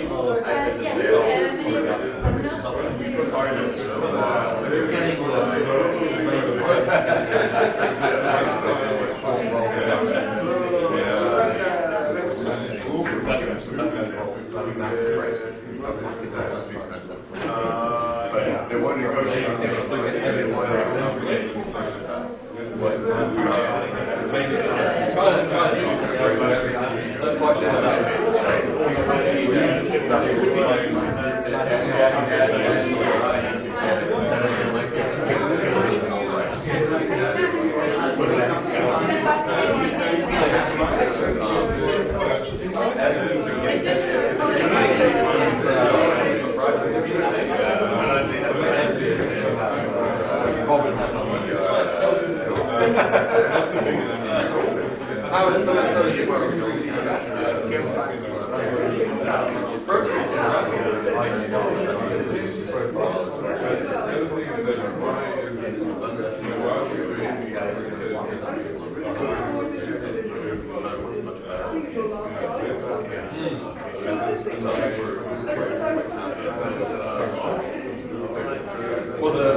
So let me check. I've got a list of Dropbox folders. On one side, academic literature. On another side,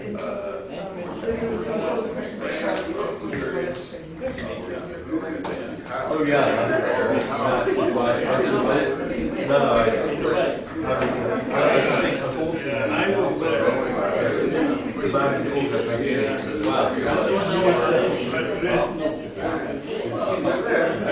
That's right. It's on the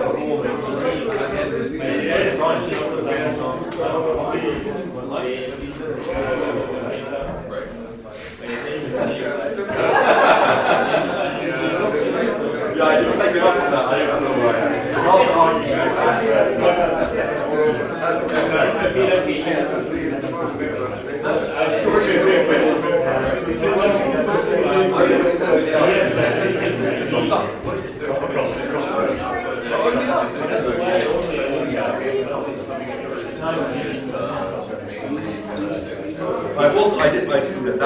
All the things they say about me in the newspaper is not true. It's lies.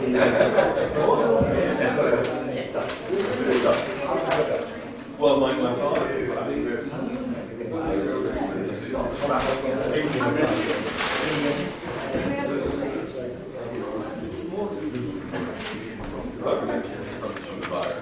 Oh, really? Oh, really? How do I unlock it? You want to use my phone?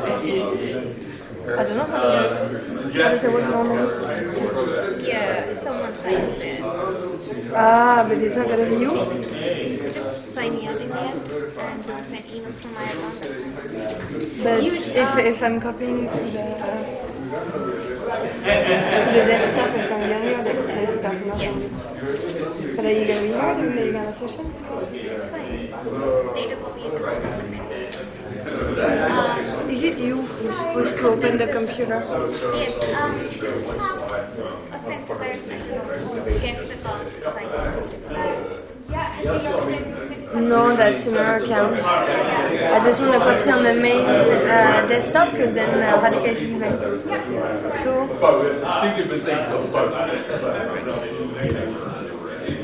It's a bit of a strange configuration. Yeah, it is disturbing. Anyway. If you, when speaking, it like that, it feels a bit easier. Okay. I'll find a way. It's alright. Right, okay. Yeah, we have a lecture here that it's quite like this actually.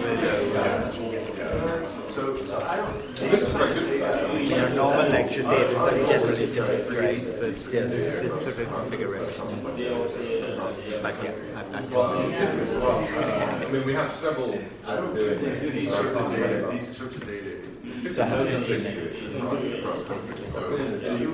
Yeah, I haven't really time because No, I haven't really time. To be honest, I think we should stick with 15 minutes. Thank you. I put them on the desktop. Cool. So you get an impression sense of how efficient that is. Maybe is it just one speaker at a time? Yes. Yep.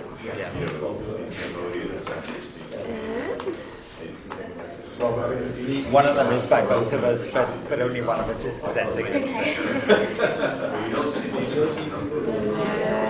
Sorry, that's a completely.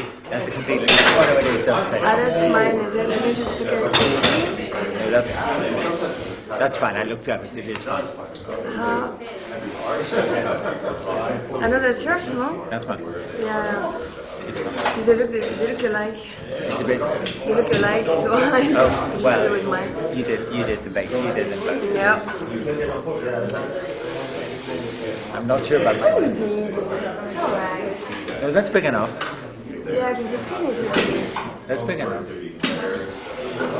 So, There's a lot of information on those ones, but you just highlight the key things. and do you have the pointing thing? I don't do that. I don't know if we did that. Right. So I changed. I figured No, so thank you. it might not be the best. No, I sort of thought it wouldn't be, but I wasn't sure what to fit. Okay, and then where is mine? You've seen those. Eh?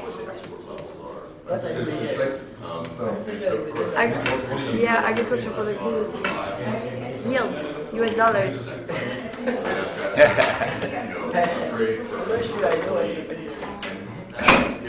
It's a difference between the female managed plots and the male managed plots. Well, actually, the male managed plots and the female managed. But the employment data are almost never in, and I'm also not sure how reliable. So I have 15 minutes to convince you. Nobody really keeps. So the I have a before. I don't have anything. I have a PowerPoint. Okay, good. I have both slides. Yeah. Because I agree with it, very pioneer. No, Marguerite totally disagreed with this, but it was the other paper. I told you. Okay, that's good. That's nice. Okay, well, we're happy that it's all hard. The paper, flash.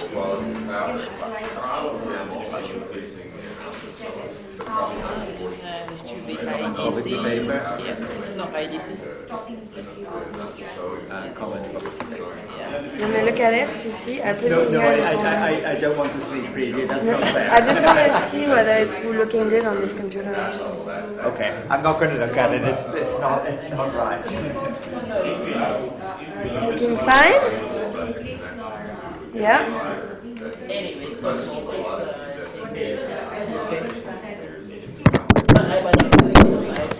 Are you not happy about my regressions? Is that why it's in yellow?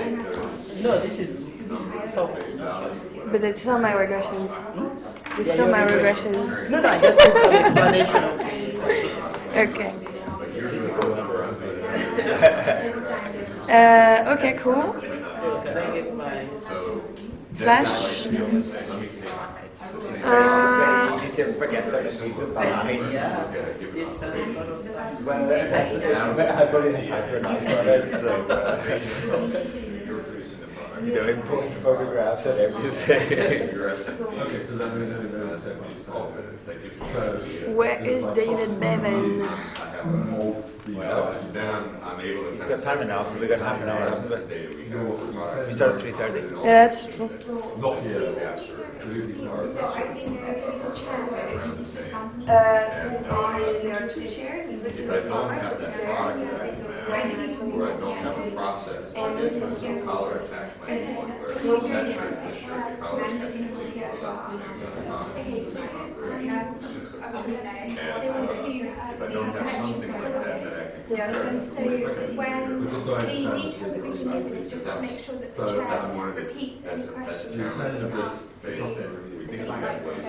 Yeah, so that the audience. So they'll yeah, all the person that receives just I know everyone can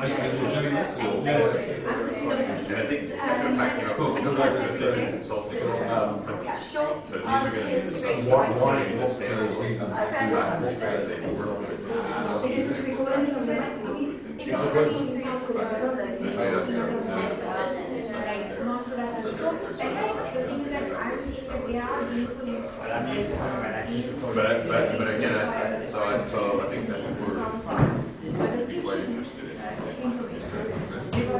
If I come from medicine, psychology, But they can't signal it. You're trying to make a market, that's what you're saying. Yes. You're trying to create a market.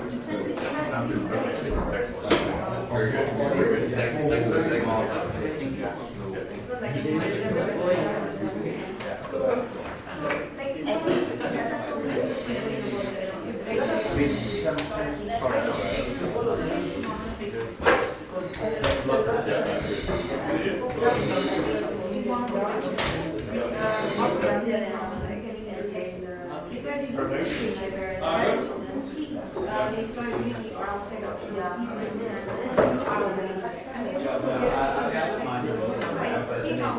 We need to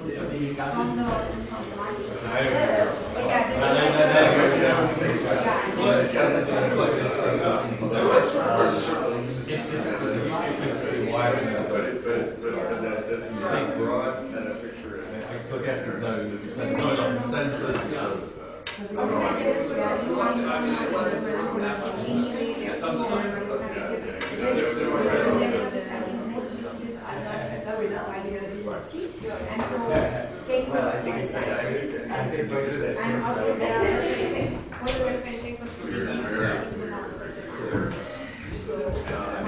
I guess if you could follow the people after they went to the formal sector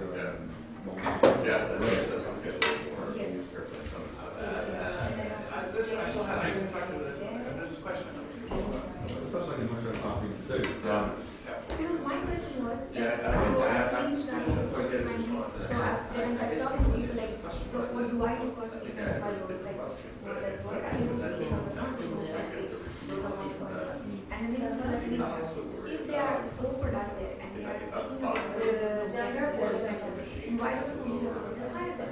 Then I went to the like, oh no, we only hire people with college degrees or at least graduation skills, so because we have a brand.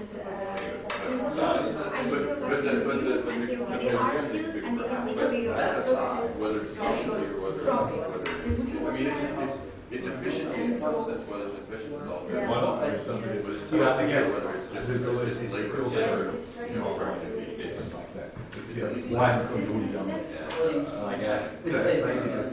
And we can't really money from it. I guess you could say that for employers. And that sort of that's where it lies. It's reviews. Yeah. It's good on a website. I think it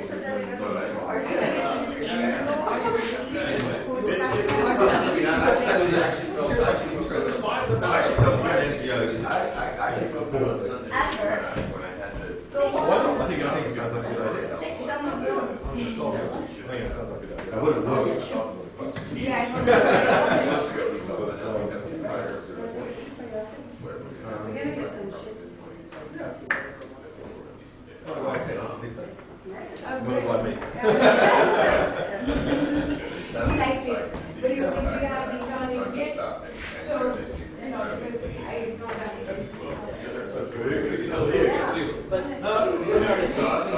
I was excited about running this out.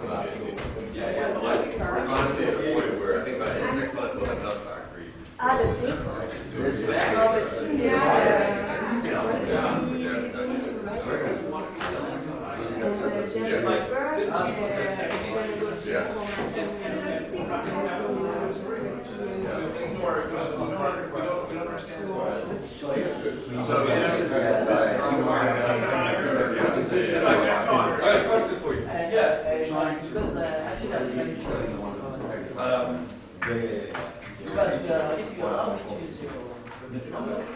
We want you to use it. I mean, that's The point of today is an uninformed Bill's discussion. so they have this touch one. Yeah, so those methods. Okay, so let's move on. It might be a couple of weeks. They might have to. They interpret it as wrong, but they're a little looser about that. That's the fact. That's okay. If you want me to write something, the slides are slightly updated from when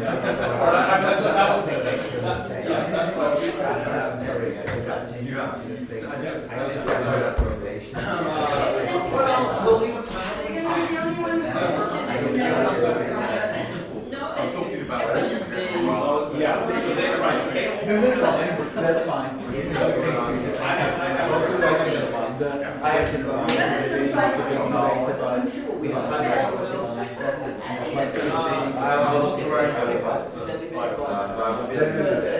I wonder if you should,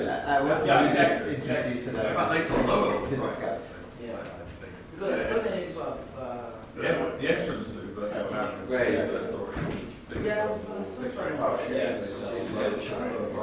think some enough.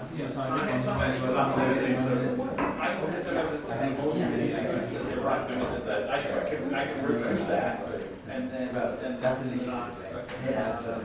okay. That's about the only surprise. I don't think it's not too bad a surprise. No, it's good because we got the Exactly. outputs. Yes. They in an old draft. So if you want to write that to your response, Okay. if you want to add in your response, we should write it. What would you like?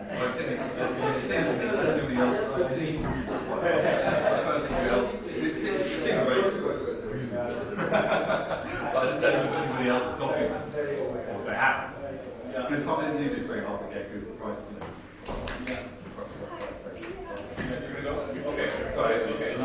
Okay, sorry. Okay. So you have opportunities, or you're not saying you have the evidence to that effect also? No, you got all techniques to Oh, I see. I thought you would, yes. Here's any man in the I world. was just going to ask you, this is Chris and I were talking. So Chris is basically like when firms are producing for the best meaning highest value or highest price for their customers, that their bid price is higher. So when he was the goods which are sold for the highest value customers, on those goods, the firms will be up.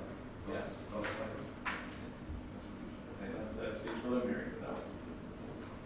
Was that within, so I'm producing two goods, one good gets just bought by one customer and that I'm working up on that. It's not like I'm producing the same good but selling it to two different customers, so I can't see this. I think the good is customer specific. But it's the line. They do this thing where they do these standard values, so they can do like industrial engineering measures of how long it should take them to complete carbon, and then you can get sort of a comparable measure of how efficient you're being. The firm are more efficient when they're selling things. And it's sort of it was telling, which is interesting. But it's my right is that like people are really intensive. They really want to hold on to those good customers. And this is something. This is the big thing. Like this is kind of second nature. I feel like.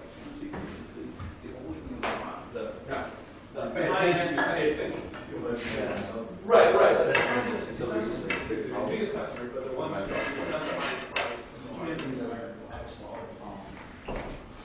Thank goodness, I was able to use my sock suspenders. Oh, well, that could also. To keep my socks up. That could be like office suspenders too. Yeah. Thanks, Tiffin. Hi. Hey. Are you Aaron? Yeah, that's me. Hi. So. Oh, you're doing these already? Fantastic. Oh yeah, I just put them out. They just on our student brief, just to make sure that you can do the chair. Well, no, the community, the hub. The dude, yeah. The dude. Just to pass on the message that everyone who is speaking needs to speak through the main microphone to the audio recording. Yeah, I was sort of curious about it. Yeah, and that any question that is asked over the roving mic, which I'll take to people, the person receiving the question needs to repeat it through that microphone.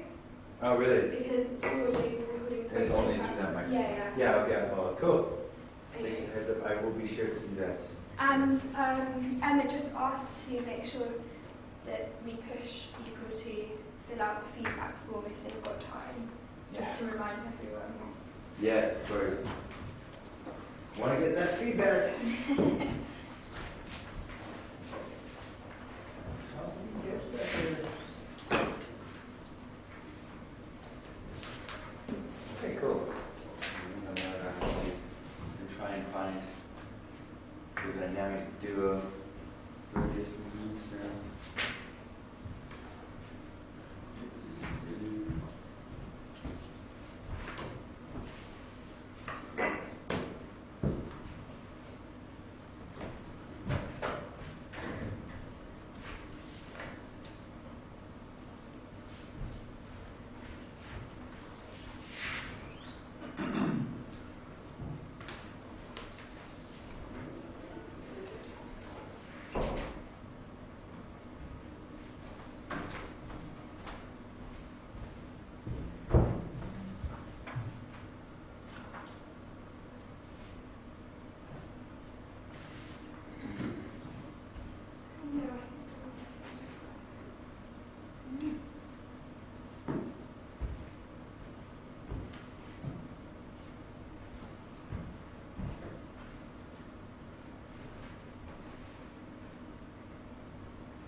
So you're not going to apply to the city?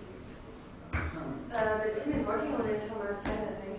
Was you literally sometimes just not Tim, yeah, but just for. When you send, if it's not sent to Richard, then you, it's not copied, then you just.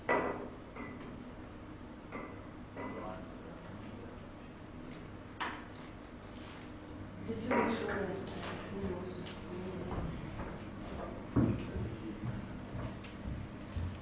I guess he wants us to print it for the dinner as well.